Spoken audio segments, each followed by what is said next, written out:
Сайн мэцхан уу? Одоо бүгдээрээ идеалийн изобар процессыг цахим объект ашиглаад судалцгаая. За нэгдүгээрт баллон руугаа 50 ширхэг жижиг хэсэг оруулаад за эзлэхүүнээ 15 нанометр болгоё.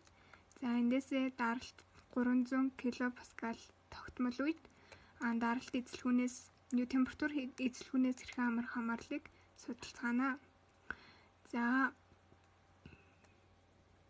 нэгдүгээр хэмжилт маань эзлэхүүн 15 нанометр байхад температур маань 266 кельвин байна. За хоёрдугаар хэмжилт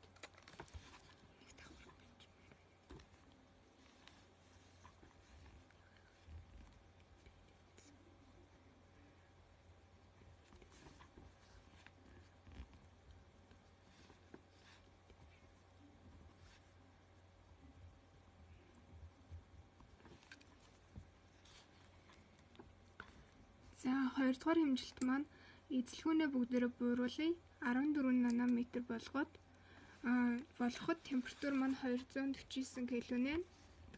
14 нанометр 249 кельвин. За одоо хэмжилт 3 13 нанометр болгоод 13 нанометр дээр температурын хэмжээ 231 кельвин.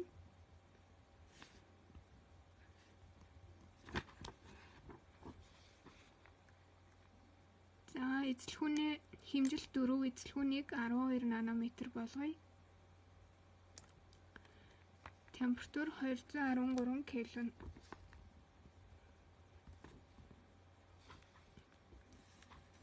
Хэмжилт 5 эзлэхүүнээ 11 нанометр болгоё.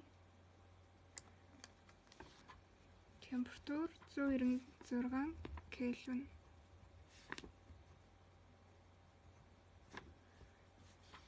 Хэмжилт 6 эзлэхүүнийг 10 нанометр болгоцгоё. Температур 178 кельвин.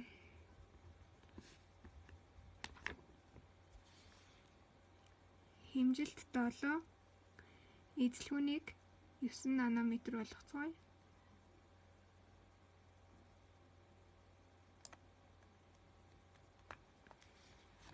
Нанометр болгоход температур маань 160 кельвин болсон. Хэмжилт 8 эзлэхүүнийг 8 нанометр болгоцгоё.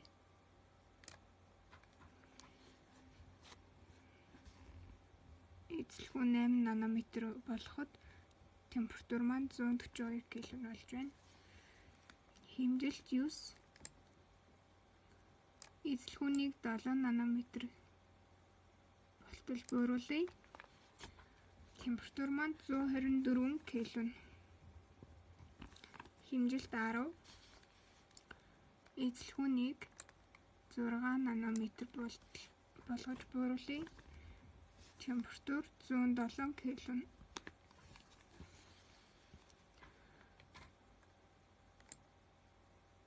Эзлэхүүнийг 5 нанометр болгоё. Температур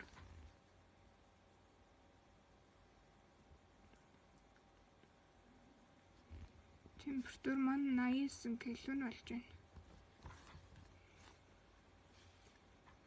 Температур эзлэхүүний графикийг байгуулж үздэгэ.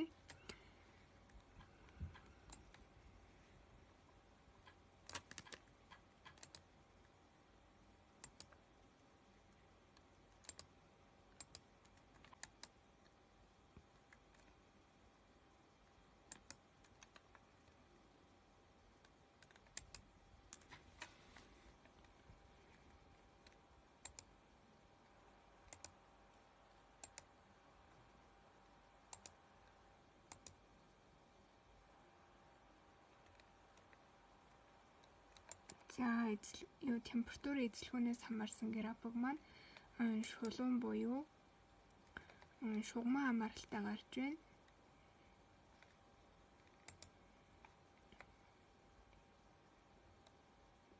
За ингээд бидний туршилтаас харахад изобар процессын үед